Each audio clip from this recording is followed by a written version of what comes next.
What's up, everybody? This is Karak with ACG, and welcome to another developer interview. Today's is with the godfather of Mutant League Football, Michael Mendheim. We asked him to come on board because I had ended up covering this title a couple weeks ago and really wanted to get him on board and talk about his experience within the industry. This is a person who's worked in the industry since the NES days and is continuing to this day. His excitement for the industry is absolutely noticeable from the moment this starts, and I really enjoyed having him on. So I want to say thanks to him. In the description, you should see a link to the Kickstarter if you guys want to check it out. And let's get this going. One thing is, this is Skype, so there's one or two little audio issues, but they mostly end up cleaning themselves up as we continue on. Enjoy. What's up, everybody? This is Karak with ACG, and today I'm here with Michael Mendheim, who is the creator of, well, one of the co-creators of Mutant League Football, correct? The original? I mean, the whole team helped build it, but I was the guy who came up with the idea and pitched it to Electronic Arts. Yeah, Michael is doing a Kickstarter for Mutant League Football, which I've done a video and I've shown you guys a little bit about what was there. I was actually quite impressed. I saw you guys at GDC 2 years ago. Right.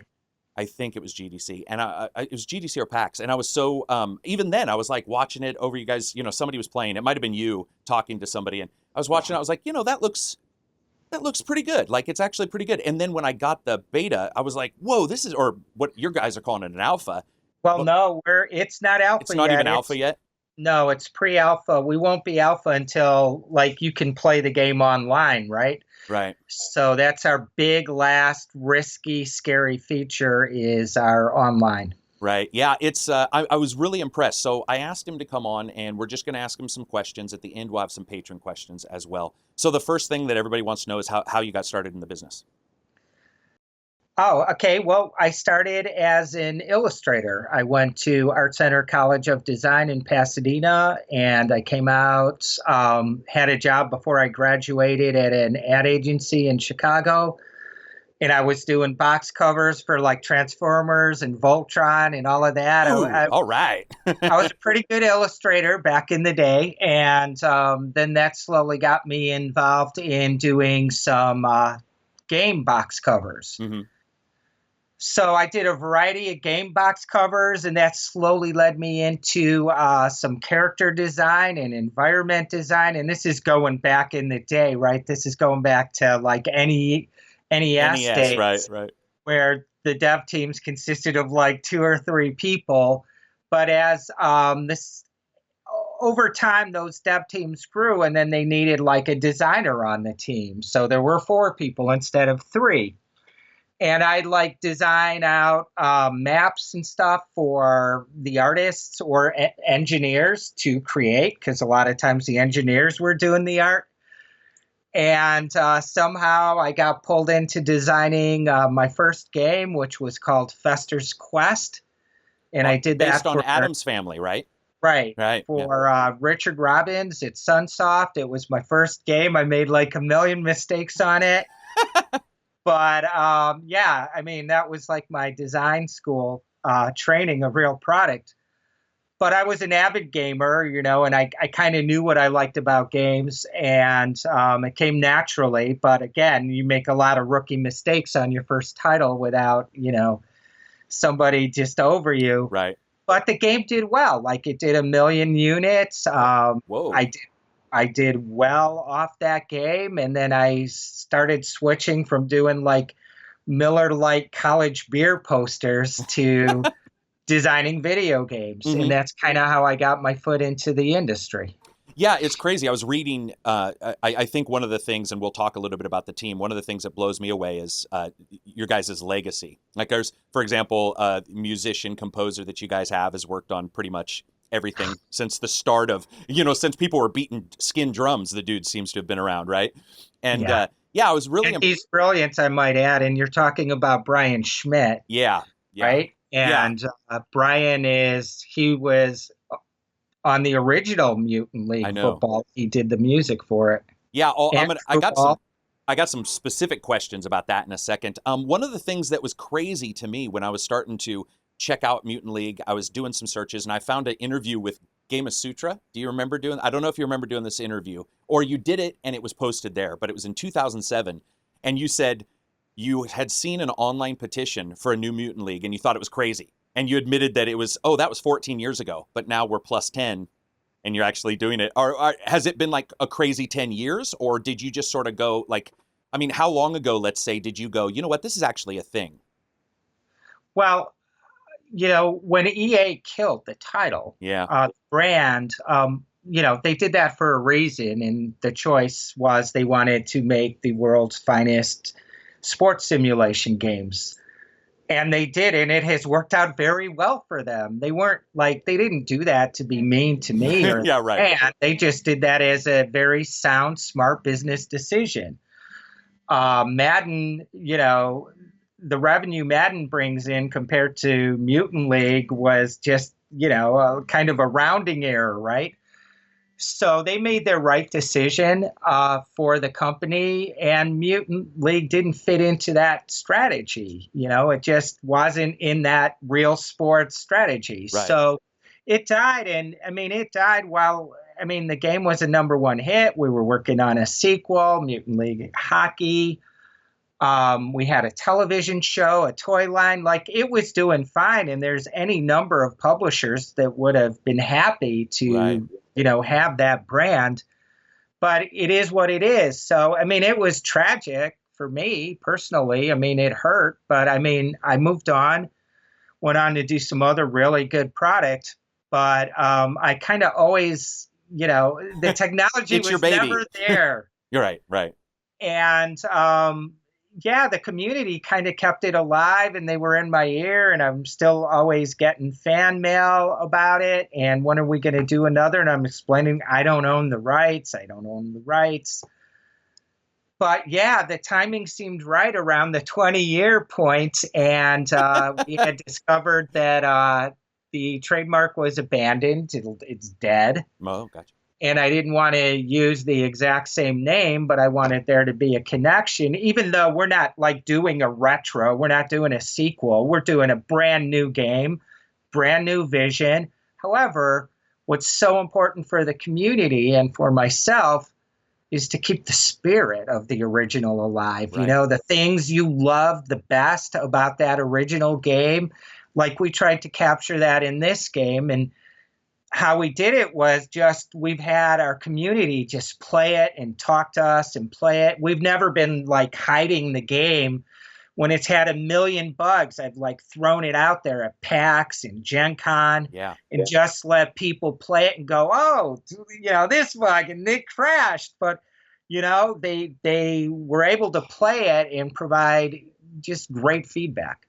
Yeah, it is crazy when you think about how long it's been. But it is funny because we have a lot of creators that I've done interviews with who have worked on older titles, and they always hear a little bit of the online petition, or they hear a little bit about some old title, and then maybe you see it hit Kickstarter and it doesn't do so well, and you're like, where's the difference? Like, there's some difference there between just vocal support and true, I'm going to put my money down on this.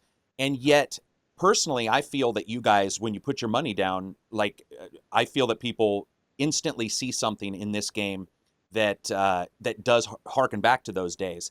When you guys were originally like starting to look at this and starting to design it, were you, and you had to move into the future, of course, were you worried a little bit about like the gameplay elements that in the past may have worked that now, gamers are a little different, than they were in the past? Like, were you worried about casual gamers? Were you worried about hardcore? Were you worried about just throwing it out there just for fans?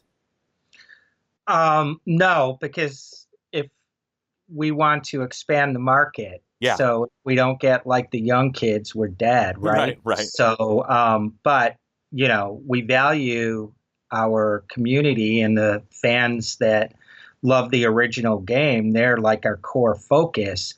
But the game has to be cool, and it has to connect with players of different age groups and races, for that matter. Like, it's just got to connect. And I think we have a very solid foundation, right? So we start with football, and the core mechanics have to be a damn good football game. Right. Take away the death, take away the dirty tricks and all the other bells and whistles. Like, we need a sound foundation for our football game. And we did the first Mutant League Football with that in mind. We got to make a great football game. And then if we add chainsaws and all this other stuff on top of it, like it's going to be totally whacked and you're going to have all this mayhem. And that's kind of how we approached it. This is one game I feel very comfortable with design-wise. Right. Like, I know exactly kind of what it needs to be. I listen to the community. I've made numerous mistakes on it, tons. And our community like just tells me, what the hell? That was so, what are you, an idiot? And like, okay. So they keep us totally in line from a design standpoint. But I know what this game is. I love the game. Out of all the games I've made, this is the only game that I still like to play because I'm a football fanatic. I like monsters and I like violence and like that. And then humor, obviously, because the game is at its core a comedy. Right. You can't play this drinking a couple beers with your buddies and not spit out some beer laughing when you kill his starting quarterback and you see the look on his face. I mean, that's what this game is all about. Just hanging with some buds, drinking some beer, and having a kick-ass time. And that's what we're building. And, people go, do a franchise mode and, have a draft and figure out the set. That's not the game. Right. I don't want a 20-minute setup. I want this game where you're buzzed and you can sit down and you can turn it on and in 3 minutes you're kicking off, right? I just want to, I hearken back to like those NBA Jam, right? NFL Blitz, instant jump in kind of titles. These are just fun games that are easy to play that you could just sit down, grab controllers and like play. And not only are they fun to play, they're fun to watch. Like the Twitch streamers and the YouTubers, like they're getting outrageous viewership showing this game because it's just fun. I mean, it's like, not only is it interesting football in terms of game situation, like you never know what's going to happen. Guys are dying, balls are getting fumbled. There's 2 or 3 turnovers on People are turning play. into giants. So it's just interesting to watch, and then even more interesting to play. And then it makes you laugh. What we're doing entertainment here. I do think video games are an art form, but I just want to take people away, right? Just take them someplace fun for 15 or 20 minutes and let them just forget about their stuff and let them laugh with their friends. And like, if we can do that, I'll be really happy. Yeah, it's crazy. One of the nice things to hear you talk about is that the core, regardless of the other stuff, the core has to be a good game, because one of the things we talk about, especially on this channel, is like you can have some special new unique graphical effect, or you can have something crazy in your gameplay, but if the actual core game isn't fun, then all you're left is these moments where you do this one fun thing or you do this one unique thing. And so to hear you talk about like it has to be a solid football foundation, which the original was, it's cool to hear, and it's something I noticed the moment I turned it on, because it's the typical Madden setup, so that was what was nice, is I got in and it's so easy to play. Like you said, it's jump in, and I was able to jump in and just hit a button, and it was like announcers were talking, and I was like, oh wow. The only other equivalent to this is a far more like long-term game, which would be Blood Bowl, and I like those titles for what they are, but that you discussed long setup, and it's crazy. Like it can take you a long time to get everything figured out and set up in those titles. And this one just, that jump in, jump out. One of the things that I heard you, or I read, and I wanted to ask you about, the original Mutant League Football was not done on the Madden engine, correct? That's correct. So can you describe a little bit about how you made it look like it was? And it's confused everybody, obviously. I just had patrons arguing with me, and I'm like, no, they're saying it's not. And they're like, oh, no, it for sure was. No. So when we were developing Mutant League Football at Electronic Arts, this was when, like, the Sega Genesis Madden just kind of blew up, right? So at EA, you had Scott Orr, who was working on Madden. He was the lead designer, the main guy. Richard Hilleman. Of course, Trip Hawkins was all over Madden as Yeah, well. for sure. Um, and we talked to those guys a lot about the game and how their AI is set up, but they did not give us the John Madden engine to build Mutant League Football. We had a very small team, kind of about the same size my team is now. We didn't have a very big budget, but we had good engineers who were really kind of dedicated. And the AI stuff, I am just very football fanatic kind of guy. Right. And we obviously had people at EA who we could talk to, like Keith Orr or Richard Hilleman. And both those guys were super nice. They always had ideas. They always had suggestions. A lot of them were moving it as far away from Madden as we could possibly move it. Right. Right. Like do cyberball, have the ball blow up, stuff like that. But it was great, and the game turned out all right. I mean, I play it now. I mean, there's aspects of it which are completely embarrassing. I don't think it aged particularly well, which is one of the reasons why we wanted to do this new game. Right. This new game, though, is much more steroid driven. Like, it's much faster paced, much extreme, blazing action. And when you hit, like, we really want you to feel those hits. Like, they feel powerful, and we're not done. Like, I don't think our AI is particularly good in the demo. I don't even call it a demo because demos generally don't have bugs. But in our sneak preview, which was just a build for our Kickstarter, we said, you know what, guys, here's the game. Right. Okay, right. It's got bugs. We got AI problems. There's rule issues. But you can see it's fun, and you can see if you help us get over the hump here and help us cross the goal line, we're going to deliver you a fun game. And people have played it. They, for the most part, have agreed with it. I mean, we have a crazy conversion rate from our $1, let me check out the demo, to, okay, I'm buying the game. I mean, it's like 93% conversion, which is insane. Oh, wow. So they like the game. We still have quite a ways to go to make it really awesome.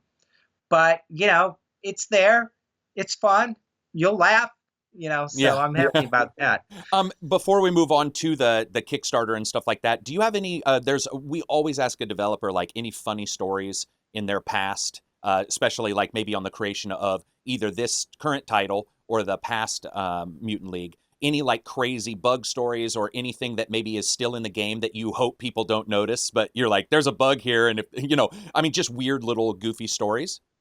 All right. Well, I'll give you one on the development of this. There was this bug where you had the tackler and he'd get hit by the defenders, right? And he'd have a hit reaction and he'd move back, but he'd go forward and he was untackled. You couldn't tackle him. Oh, okay. But it felt so good to bust through the line and then get hit and get knocked back and then go, and then go push forward. And I write my engineer, his name is Ivan, and I'm like, Ivan, what'd you do? That is so cool. I love the knockbacks. I love staying on your feet. And he goes, Michael, that's a bug. You can't tackle the guy. And it was a particular running back on a team. It wasn't like everybody. So it just kind of happened with this one running back. And I go, well, I love that. So obviously we want players to be able to be tackled in the game. But I figured we could take that and do a dirty trick behind it, call it Berserker or something. And I also like the fact that I don't want the running back to go down on like that first hit if he's super high rated. So we took that and we used it. If you got time, I could tell you one more funny. Oh, no, I got plenty of time. Go for it. Yeah. Yeah. Okay, so this is when I was back at Electronic Arts and I was kind of in charge, even though I wasn't a full-time employee at EA, I was a contractor, and they contracted me to go design this game for them. So I used to fly out there and work with the team and just stayed in their crash pad. And when the product, I guess somebody at one of the meetings go, well, we have this game called Mutant League Football. What the hell's going on with that? Nobody checked in for like a year. And then they're checking in and like people are playing the game in the studio, they're kind of digging it. And we still didn't know if what we had was good or not. We were so, Yeah. tunnel vision. So EA brought in a producer, and that was Sam Nelson. Sam Nelson is a very well-known producer, old school producer.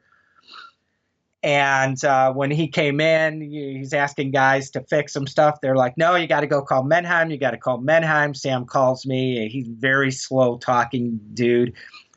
And he's like, are you Michael Mendheim? I'm like, yeah, I'm your new producer. So I fly out, and we don't hit it off right away. Probably all me, not Sam.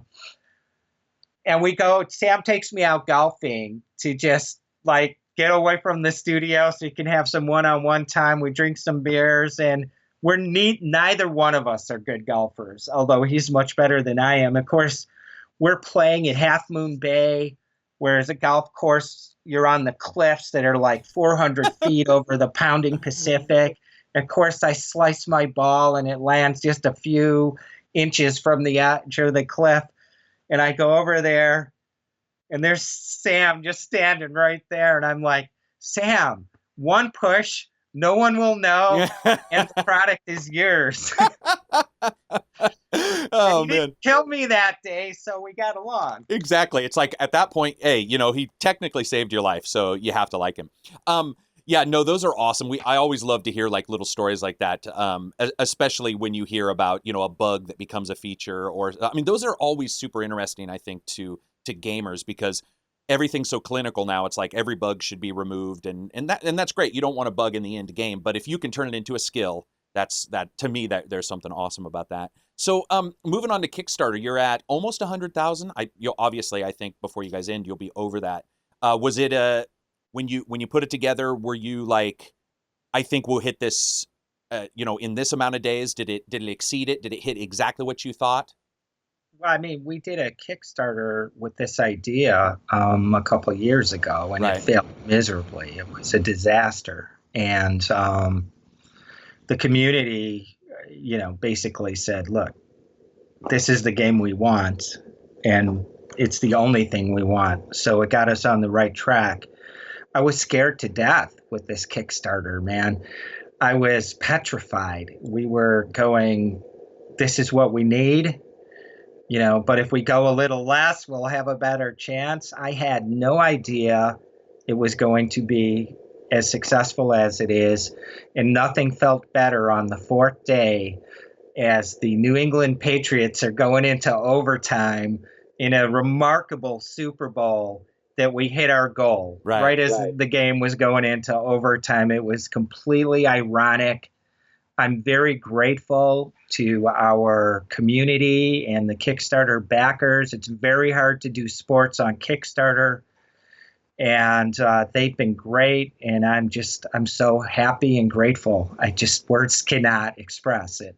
Yeah, as somebody who's run Kickstarters, I can tell you, I know the feeling of running one that's not successful and then running one that's successful. You always learn. It's almost like there should be some kind of class that has you run a not successful Kickstarter, because you learn there's almost nothing more interesting than how much you can learn between a failed Kickstarter and your successful one. You will learn so much from one that didn't work out.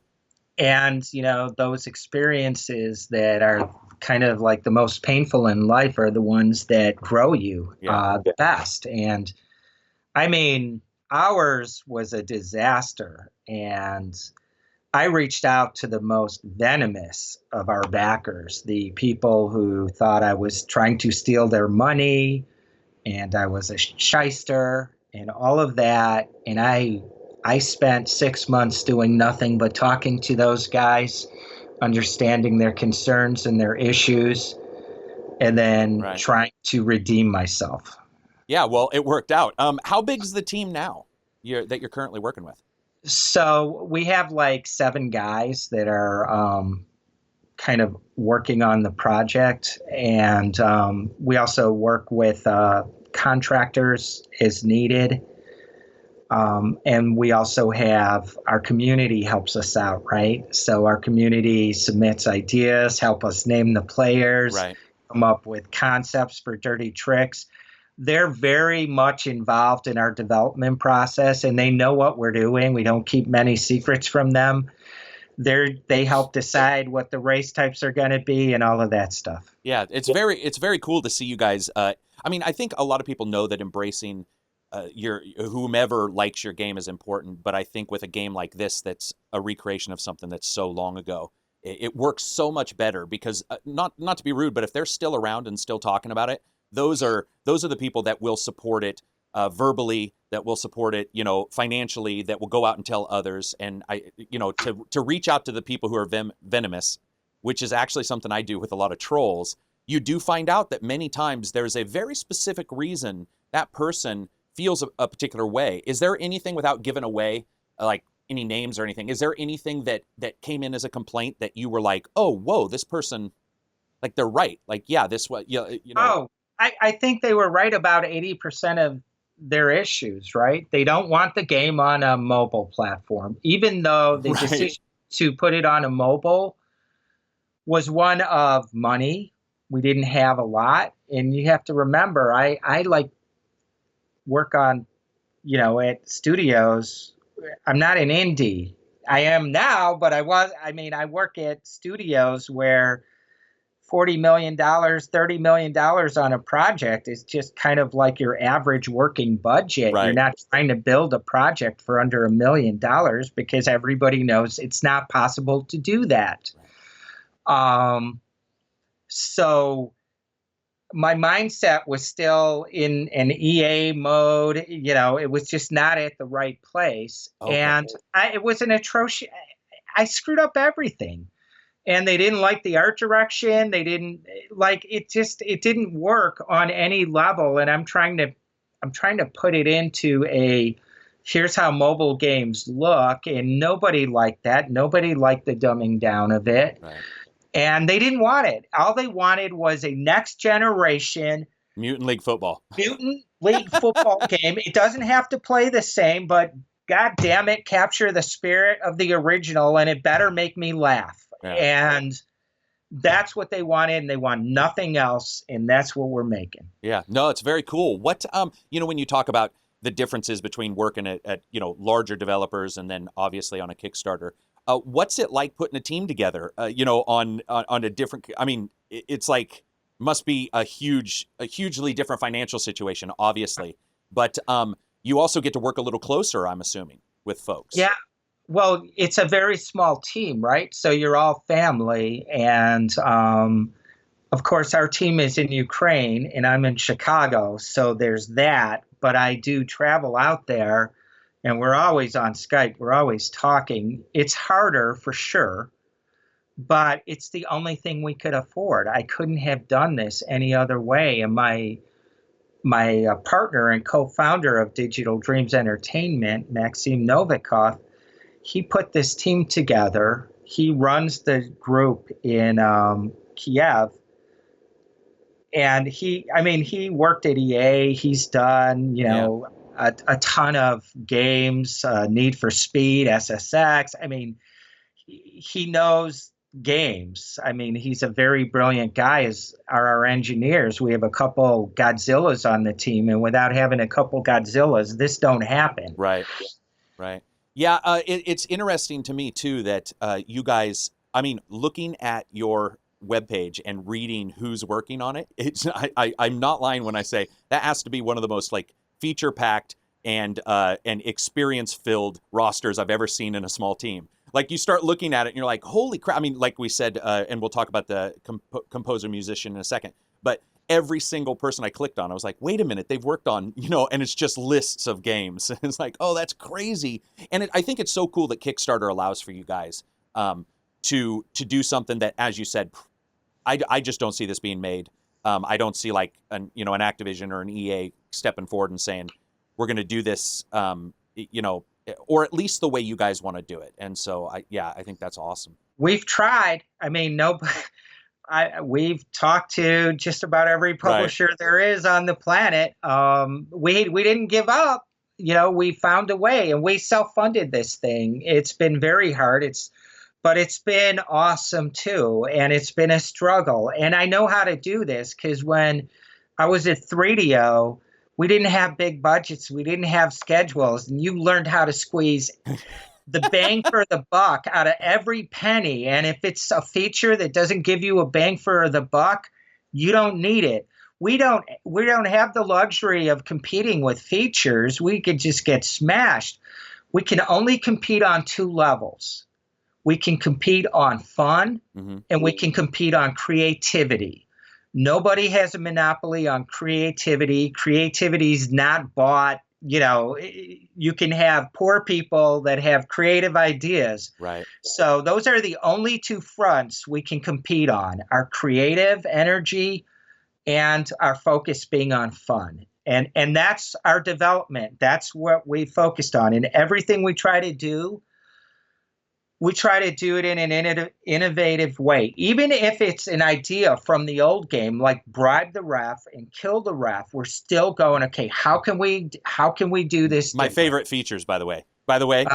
We've in podcasts, before I even knew you guys were doing this, but when I first started the channel, the person that was working on the channel with me, Cadiz, we were sitting in a podcast one day, and it popped up into our heads. We were joking about something. We said, bribe the ref, and then it devolved into this discussion about Mutant League. And for some reason, everybody I talked to, like they remember, the different characters and styles, but for some reason, bribing the ref comes up all the time. Like, I don't know why, but it's one of those moments where it's like, that is Mutant League Football in and of itself. Even though it's not the football itself, it's just something about it as well. No, it's a tactic and a strategy that has to be used in a strategic way, right, at the exact right time.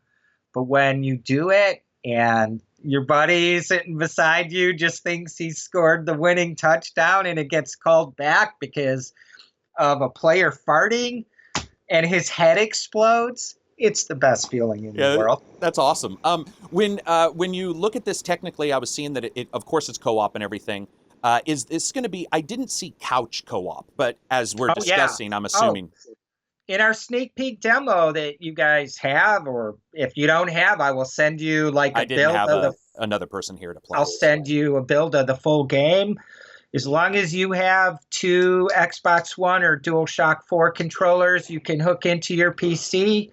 You can play 2 to 4 players. My son plays 4-player games in the living room. Whenever his friends come over, they do their Minecraft, and then they want to go play some Mutant Football League. Yeah, no, that's great. That's awesome. It was one thing I wanted to ask because, it's a feature that I think is going away from most games, right? I mean, couch co-op you see, and Mutant League Football without it would be really weird. And I assumed that was for sure in there. I just wanted to ask.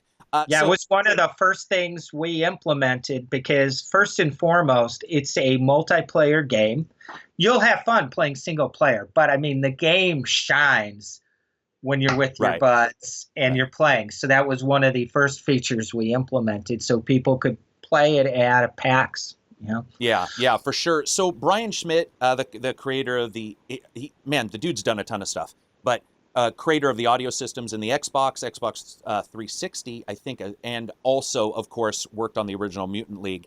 When you were setting all this up, was he one of your first, like, okay, we should go make sure that Brian's in on this as well? Like, was it one of the, or were you just like, oh, we're lucky he's available? I mean, how did all that come together? No, it wasn't like that at all. So usually when you're doing development, I mean, your biggest risks are your technology. So that's like what you focus on first to get your team together. And then, of course, it's art. But as soon as you start thinking audio, which is, a few rungs down, it just is. It just is, yeah. Unless you're making a music type of game. Brian was the first person who popped into my head because I worked with him. It seemed like a natural fit. And I love working with Brian. He's just the nicest person. He's so brilliant at what he does. And I called him and begged him and said, I don't have a lot of money. Can we figure something out? And Brian was like, I will love to help you, Michael. And he came on, and he's just doing a fantastic job, and he's just getting started.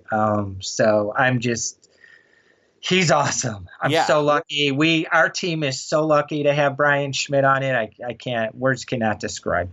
Yeah, I was blown away. I read his description of like how he created the Xbox Originals boot up, and he wrote a big long thing about how he did it. And I was just sitting there going like, man, that guy's technically just a wizard. And then started reading some of the games he worked on, which, funny enough, Blazing Dragons, he did. I don't know if he was a sound designer. I didn't get a chance to look. One of my favorite games, point and click adventure. True Ball. Yeah.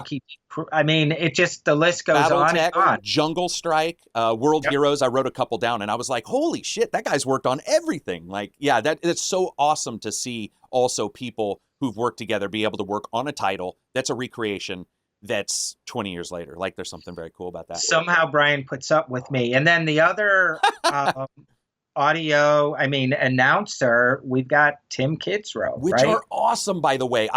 You said that they're a lower rung, sound and music and voice. They are a little bit, but what was crazy to me is when the announcers started talking, because this is so early. And I was sitting there at my desk, I was sitting here, and I turned it on, and they started talking. I was like, whoa, they already have announcers? And it might be placeholder for them to record later, but it was good enough that I was like, holy shit, these guys what the hell is going on? Like, it feels complete already. There was that layer with the announcer. The announcer's a big deal, and it works. Like, I love it. So, and that person, what's their name? Well, Tim Kidsrow, and you'll know him because he's the voice of the NBA Jam. Gotcha. Boom shakalaka. Boom right? shakalaka. He's on fire. Man, those were good. Kidsrow. He's icon in the gaming industry. He's super creative. All the announcer stuff. There's like 5 writers who are involved in that. I'm one of them, but the lion's share of that is Tim. And Tim is a creative powerhouse. So much fun to work with. And we're going to get back in the recording studio once I get back from GDC, and we're going to get the other session recorded. Very cool. One of the questions that's always asked is, especially for anybody who's been in the industry for a while, how's sort of your creative process changed, since the Genesis days versus now, other than team size and stuff like that? Has anything really changed for you? Well, yeah, as you get older, you get more cautious in terms of going off that cliff. So I, by nature, kind of have the spirit of a little kid. I don't mind watching cartoons with my son. I've got my toys and stuff. But when you get older, you care about your team, that they have families, their sons, they have to feed their children. I mean, it's that level of responsibility on your shoulders. And if you're thoughtful, that has to weigh on the decisions you make throughout development, because you don't want to leave anybody in a bad place. You don't want to make such a crazy kind of call on the game that you could put the project in jeopardy. I mean, we want to be out there. We want to cross the lines, every chance we get. This is certainly not a politically correct title, but we still need to not hurt people. And I have a team that I feel responsible for. So that all weighs into decision-making processes. Yeah, for sure. Do you have any funny industry stories? You've already given me one where you almost died because somebody could have pushed you off a golf course. But in the entire time in the industry, or how about this? Is there anything that's really surprised you in the industry, whether it be yesterday or 20 years ago? Is there anything? I mean, nothing in this industry surprises me. It's like having Trump as president. Yeah, it's like exactly. There's nothing surprises me, though. You look back and there's some bets I would have made, and at E3, who would have guessed that the Wii would have been the big deal, right? I mean, that came out of nowhere. I would have never thought that. I saw the thing, I went, eh. But then when you actually got it home and everybody's playing it, it's like, oh my God, this is genius. So nothing really, at this point, you're just like, Tomorrow could be the craziest day, and you're just like, that's work. I I'm just I love where the industry is going. I love the going into VR. I think that's where it needs to go. I The level of expertise in craft, camera, cinematography, artwork, if you have the budgets for those, I, I mean, it's amazing. And you look at Madden, I mean, it looks like you're watching a television game. Right. I see Madden, I just drool. It's fantastic. Nothing surprises me in this industry other than the fact of just the restrictions, censorship on sexuality in games. Like, Yeah. I thought that would have maybe broadened a little bit Right. over the last 20 something Especially, years. well, you're a big traveler. Obviously you're going to other nations and stuff. I think a Oh lot of yeah, people forget that in the U.S. we have that flipped perspective where you can show somebody's head getting blown off, but you can't show somebody's ass or whatever. right. And you get this, and you're like, wait, everywhere else it's the opposite. Exactly. And it's like, I think there should be a middle ground where both are tastefully done. What So that's the only thing that is just to me, a little odd? surprising that it didn't. Yeah. What so going on to patron questions, one of the questions that we always get, how is when you're looking at this title currently, what's your favorite feature of it right now?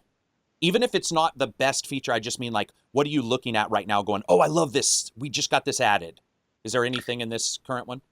It's it's all about online play and making people laugh. I mean, laugh where beer's coming out through their nose. And that is what I love the most about the game, because there's not a lot of games that do that. Right. And that is my area of focus that I want to get as right as I can get right. Yeah, that's very cool. A question from, let's see, Michael Seven says, so the review process has changed from print to video now.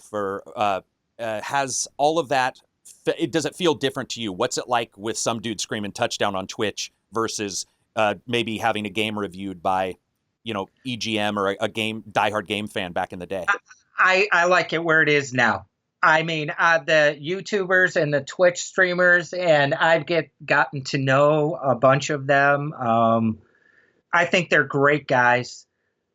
I love the fact that there's so many people watching, and that they can create tournaments. Once we get online, like, you're going to be able to create these tournaments with their own groups, and they can drive that. And if we get to take our next step with the game, Mm-hmm. after we release, if it's successful and I can take it where I want to take it next, it's going to allow people to create their own teams and players and upload custom logos. And then you can take your custom team. I could take my custom team with our own playbooks, with our own plays that we've designed, and go to battle. And that's where I want to take it in. The YouTubers and the Twitch streamers, those are the guys that are going to take it and carry it, because that's where it is. And you can't do that on print. And they're honest. I mean, when I say honest, most of the journalists are honest, but what they are honest because they are playing the game live, right? I mean, they're right there and they're showing it live. That and natural emotion. It's a bug, and the whole world's going to see that bug. That's what I mean by honest. It's a very honest way of showing the product. And I'm super excited. I think it's awesome. My son, who's 13, he has his own YouTube channel, and he does his own YouTube videos with Minecraft and stuff. And he's already got 600 followers. I'm like, it's crazy, but yeah, that's very cool. It's funny. I was talking to the people who made Vermintide, Fat Shark developers, and they were saying the same thing you did, that the live is a big deal. Like, seeing, and they actually had an issue where somebody was playing Vermintide, and when you had fraps running to count the frame rate, it would crash the game. And this was an alpha; it wasn't ready, or a beta, and they were like, "Oh my god!" But at the same time, once they got it fixed, they were like, that's the kind of commercial, or not commercial, I'm sorry, but it's kind of like public relations you can get out there with people who are just honest, because they're playing it and they're going to tell you, you're going to see the bug. Like, there's no hiding it. You can't edit out or adjust a sentence. Like, this is what's happening in the title. Or what's even worse is, like, we had Angry Joe playing it, and he, Angry Joe is angry, right? But he did us up totally right. He's a really nice guy. In fact, I've been writing him for years because he's an original Mutant League fan, and he tells you like it is. But when he was playing the game, he's like, well, it's pre-alpha and there's just 2 teams and there's no multiplayer. And I'm like, Joe, there's multiplayer. Read your build notes. Yeah, that can happen. Read the bottom of the screen. Yeah, I think, that is one of the things that live, it does unfortunately also put, that accuracy on the other side. There's nobody editing for accuracy. The person's live, and so they can be inaccurate about it. When I asked you this prior, because I wanted to make sure that you had played these, but one of the questions that we got was, you worked on Def Jam Icon, but you also got to play all of them. What was your favorite of the Def Jam titles? I liked Fight for New York the best. I thought that out of all those games, that was the best and the truest. Mm-hmm. Def Jam Icon kind of went south on us. This is one of those titles that you're trying to be too innovative with. Oh, right. And as you're trying to push the innovation boundaries, you're losing focus on what makes that game fun. And the original Def Jam game and Fight for New York, I mean, they were brawlers, right? Mm-hmm. So, but when you punch, you hit the control button and the guy jabs, and it happens almost simultaneously like any good fighting game. On Def Jam Icon, we were trying to get natural, realistic movements, right. Which looks visually fantastic, but doesn't feel so good when you're doing a fighting game. And it's unfortunate because the brand is a remarkable brand. The people that were involved in making it are all pretty awesome, all pretty smart. It was just one of those things that just did not work out the way we wanted it to. Yeah, I can definitely see that happening. Another question is there anything you miss from the good old days? Well, I like the fact in the good old days you could put a game in without waiting 15 minutes to play it, right? Or a day one patch, with right? The uploads and uploading Xbox. Now we're uploading the game. I mean, by the time you finally get to play, it's like, But no, I actually like where the industry's headed. I think it's all right if we have some games that are accessible to a lot of people and are reasonably easy to play. Mm-hmm. Yeah, it's interesting to say, because you can have a game that's easy to play but hard to master, right? And right. That, I think that's the crux of the situation is like, can you make that title? And like you said, with paying off the refs in Mutant League, there's that added strategy there. If you use it at the wrong time, it's not going to be half as useful as. Oh yeah, you want depth. I mean, depth. Every great game has depth because you have to have a little bit of luck thrown in there, right. But you want to be able to strategize when you play. Should I do this or should I do that, or how do I stop them from doing that? It's what gives the game its heat and its replayability. Yeah, for sure. And the last question that we got from a patron is there anything within the industry you're actually happy is gone? Like, is there, some people have said like work times, it seems crunch is somewhat, but not totally, not even close to totally gone away. But, is there anything that you're really happy doesn't occur in industry anymore? Oh, gosh, that's a really great question. I got to think about that one. Off the top of my head, I'm drawing a blank. I'm sorry. No, there's no. That's good, right? Wouldn't that be?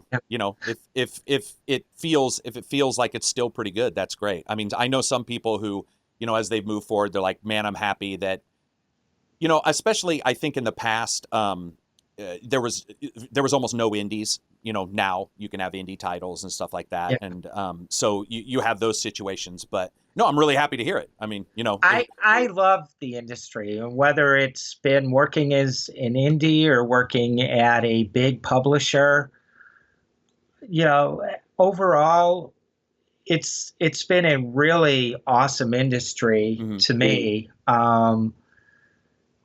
And I'm really thankful I've been a part of it, and I've got to see it grow for 25 years, and it's always changing and it's always evolving. You got to love this industry, right? I mean, you can't be in this industry and not love what you're doing, Right. because it will eat you alive if you don't love what you're doing. It takes a certain kind of person, just like making movies or cutting studio albums and going on tour. That's really hard to go on tour, right? Um, you got to love it, and I love it, and I've never stopped loving it. It's had painful, I mean, having the collapse of 3DO, that failed Kickstarter, you know, Def Jam Icon. I mean, when you put out a game and it's not very good and the people don't like it, even though you gave it everything you had to make it good, it sucks. You know, but that's just part of the entertainment industry. You Just get have a some beer battle and move on. tanks, Have a beer and move you, on. you get some games that don't resonate. Yeah.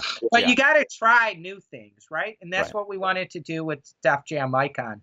We wanted to try new things. And some of the stuff we did were really innovative. If we had to do it over again, we probably would do it a different way. Yeah, it happens. So before we close out, is there anything you want to discuss about Mutant League Football, about the Kickstarter? Anything you want to, any new news or information that's coming out of that? Well, so the first thing is, if anybody out there listening thinks the game sounds cool, please go to our Kickstarter. It's sure. Mutant Football League, MFL. Go there for one lousy buck. We'll put the demo in your hand. You can play it. You can play multiplayer. All you need is a PC, Xbox One controller, or DualShock. We send you a Steam key, and you'll be playing and having a good time. And if you like it, buy it. If you don't like it, that's fine too. Beyond that, we're going to be at GDC next week. Very We're going to be at the Expo Center. We're going to have the game there. People can play. And we're in GDC Play, booth 4228, and that's the Digital Dreams Entertainment booth. Very cool. Yeah, everybody, if you get a chance, I'll have the in the description. I'll have the links to the Kickstarter and to the website, so you guys can check it out. And I can honestly say, yeah, dollar's pretty crazy, because it's an actual playable. It's fairly playable, which still surprises me. You guys are so early, but I do suggest, you know, it's one of the few titles that I would suggest right away you guys check out, because it's phenomenal. I want to say thanks to Michael for taking the time away, and congratulations, man, because this is, to me, this is, as somebody who is a fan from day one and who, you know, wanted to see that series continue, and unfortunately it didn't. It's awesome. When I first found out you guys were doing it, I was just like, oh my God, hopefully. You know, you don't want to get your hopes up, right? Because they can be crushed, but it's been amazing to see it continue to work, and then finally we're here. It's awesome. Yeah, and I'm always worried, like the airplane's going to drop from the sky and land on my head, right? But so far, so good. That Kickstarter looks like we've got enough to cross the goal line now. So yeah, it's just we're going to be humble, keep working hard, and try and deliver you guys the best game.